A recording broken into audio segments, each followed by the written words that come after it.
입니다.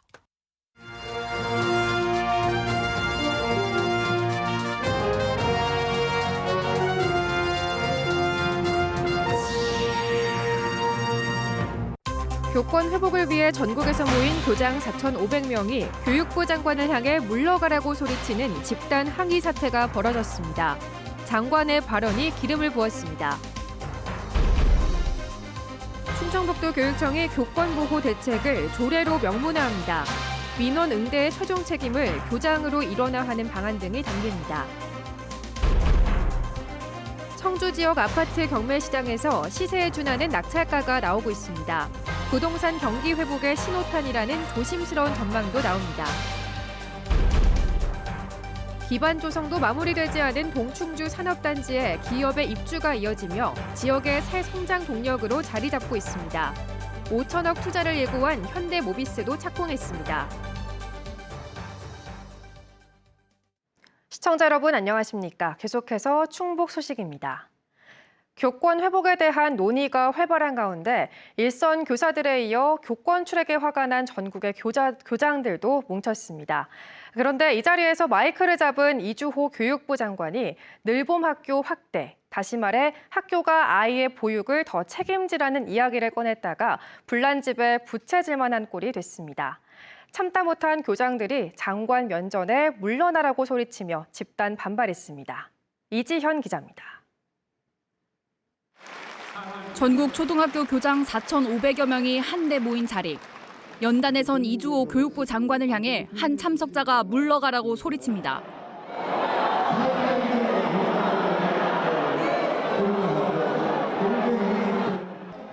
청중들도 장관의 말을 끊고 함께 구호를 외칩니다. 피켓도 들었습니다. 청중석을 채운 4,500명은 교권 회복을 논의하러 온 전국의 초등교장들. 숨진 교사들을 추모하는 마음으로 검은 옷까지 맞춰 입었습니다. 저만 살아남았다는 죄책감과 아무것도 바뀌지 않았다는 무력감, 슬픔에 정신을 차릴 수가 없었습니다. 그런데 이 자리에 강연자로 나선 이 장관이 오히려 교사 부담을 가중할 수 있는 돌봄 확대 필요성을 설득해 공분을 산 겁니다. 돌봄을 가장 믿을 수 있는 학교에서 해주기를 원하거든요. 또 선생님들이 해주시기를 원합니다. 물론 참석자들은 불난집에 부채질하는 거냐며 반발했습니다.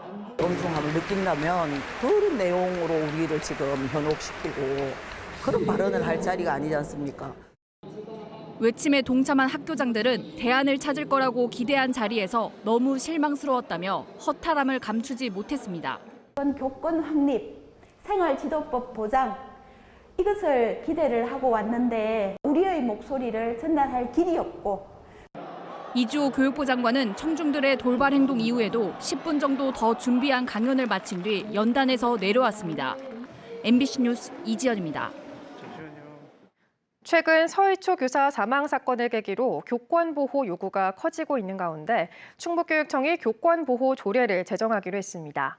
민원 응대 최종 책임을 학교장이 맡고 학생과 학부모는 교사의 교육 활동을 침해하지 못하도록 책무를 명시합니다. 김은초 기자입니다. 청주의 한 중학교 일본어 교사는 지난해 1년간 인근 학교로 순회 근무를 다녔습니다. 원 소속 학교와 달리 학생들이 욕설을 하고 난동을 피우며 수업을 방해하기 시작했는데 막을 방법은 없었습니다. 교권보호위원회도 2학기가 다 끝난 뒤에야 겨우 열렸고 오히려 학생들에게 욕을 했다며 학교 측으로부터 아동학대 혐의로 고발까지 당했습니다. 결국 사실이 아닌 게 드러났지만 이후 학교로 돌아가지 못한 채 휴직 상태로 병원 치료를 받고 있습니다. 사물함에 들어놓고 게임기를 땅바닥에 던지고 도저히 다른 애들이 수업을 못할 정도로 방해를 한 거죠.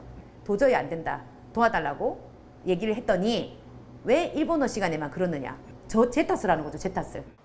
충북에도 이런 교권 침해 사례가 끊이질 않자 충북교육청이 교육활동 보호 조례를 제정하기로 했습니다. 학생과 학부모는 교사의 교육활동을 침해할 수 없고 학교장은 피해 교사 보호와 민원 응대의 최종 책임을 맡도록 명시했습니다. 기존의 교사가 아동학대로 신고되면 일단 교사를 가해자로 간주하고 교사의 직책부터 해제했는데 앞으로는 교사의 소명을 최우선으로 보장하게 됩니다. 법적 분쟁으로 이어지면 소송 비용도 교육청 차원에서 지원하기로 했습니다. 도덕적인 책무감 때문에 어쩔 수 없이 응대했던 부분들이 있음에도 불구하고 나중에는 법적인 소송까지 가는 경우도 많이 봤습니다. 이러한 부분들을 원천적으로 차단할 수 있는 건가 조례예요.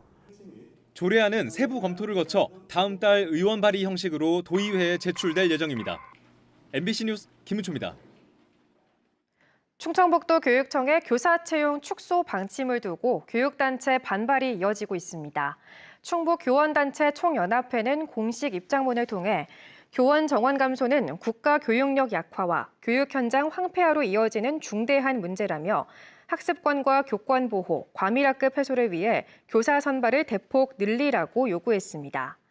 충북교총이 집계한 충북도 내 26명 이상의 과밀학급 비율은 초등이 18.9%, 중고등학교가 절반 수준입니다. 경매에 나오는 아파트는 아무래도 거래 시세보다 한 푼이라도 더 저렴한 게 일반적일 텐데요. 그런데 충북에서 실거래가와 비슷하게 낙찰되는 아파트들이 잇따라 나오고 있습니다. 부동산 경기 회복을 알리는 전조가 아니냐는 분석도 나옵니다. 김영일 기자입니다. 지난달 25일 법원 경매에서 낙찰된 전용 면적 85제곱미터 아파트입니다. 한 차례 유찰된 끝에 제시된 최저 입찰가는 4억 4,800만 원이었지만 낙찰가는 7,300만 원 정도 더 많은 5억 2,084만 원이었습니다. 최근 거래된 실거래 가격 5억 1,000만 원보다도 1,000만 원 이상 높은 가격에 낙찰된 겁니다. 시세보다 최소한도 1,500 이상 싸야 되잖아요. 경매는 싸게 하려고 경매를 하는 거지. 지금 보면 거의 시세와 차이가 많이 없게끔 낙찰되는 경우가 많이 있다 보니까 이해는 안 됩니다. 이처럼 실거래가와 비슷한 고가 낙찰이 충북에서 빈번하게 이루어지고 있습니다.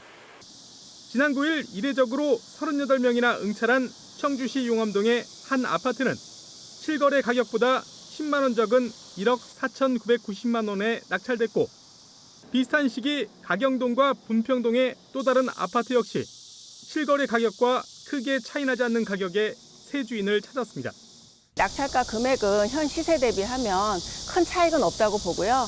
그렇게 시세 비슷하게 낙찰되시는 분들은 앞으로 향후 아파트 가격이 상승될 거라는 생각하에 지난달 기준으로 감정가 대비 낙찰 가격을 나타낸 충북의 평균 낙찰가율은 86.7%, 86.3%인 서울을 넘어 전국에서 가장 높았습니다.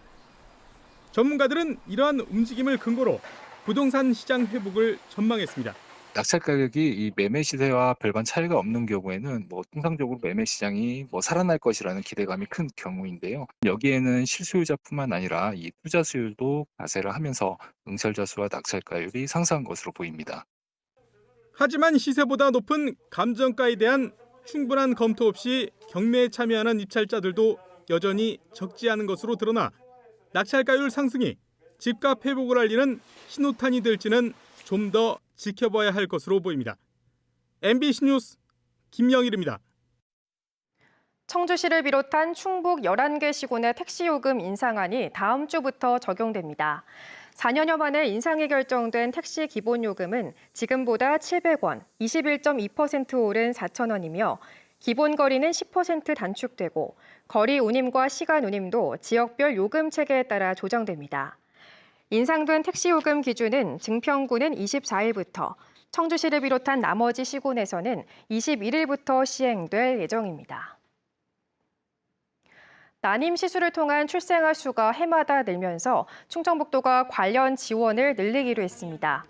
충청북도는 현재 중위소득 180% 이하인 난임 시술비 지원 대상 소득 기준을 내년부터 폐지하고 난임 부부 진단 검사비도 20만 원 한도에서 지원하기로 했습니다. 또 난임 시술 가정의 가사 부담을 덜기 위해 전국에서 처음으로 20만 원 한도에서 가사 서비스 이용 금액을 지원하기로 했습니다. 지난해 난임 시술을 통한 출생아는 809명으로 전체 출생아 7,456명의 10.9%를 차지했습니다.